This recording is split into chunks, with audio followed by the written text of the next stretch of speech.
మెదక్ జిల్లా రామాయంపేట మండల కేంద్రంలో పారామిలిటరీ బలగాలు కవాతు నిర్వహించాయి. సార్వత్రిక ఎన్నికలు సమీపిస్తున్న నేపథ్యంలో జిల్లా ఎస్పీ బాలస్వామి ఆదేశాల మేరకు రామాయంపేట సీఐ వెంకటేష్, ఎస్ఐ రంజిత్ ఆధ్వర్యంలో కేంద్ర బలగాలు, స్థానిక పోలీస్ సిబ్బంది కవాతు నిర్వహించారు. మండల కేంద్రంలోని పలు వీధులతో పాటు మండల పరిధిలోని ఝాన్సీలింగపూర్, అక్కన్నపేట, కాట్రియాల గ్రామాల్లో కవాతు నిర్వహిస్తున్నట్టు సీఐ వెంకటేష్ తెలిపారు.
ఈరోజు జిల్లా ఎస్పీ గారి ఆదేశాల మేరకు రామాయంపేట పట్టణంలో సిఐఎస్ఎఫ్ బలగాలతోటి రాబోయే పార్లమెంట్ ఎలక్షన్ దృష్ట్యా ప్రజల్లో భద్రతాభావం పెంపొందించడానికి ఫ్లాగ్ మార్చ్ కండక్ట్ చేయడం జరిగింది.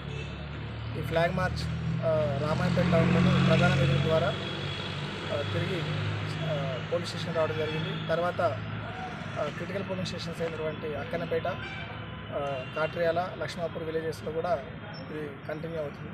Thank you. మరిన్ని అప్డేట్స్ కోసం మా ఛానల్ని సబ్స్క్రైబ్ చేయండి.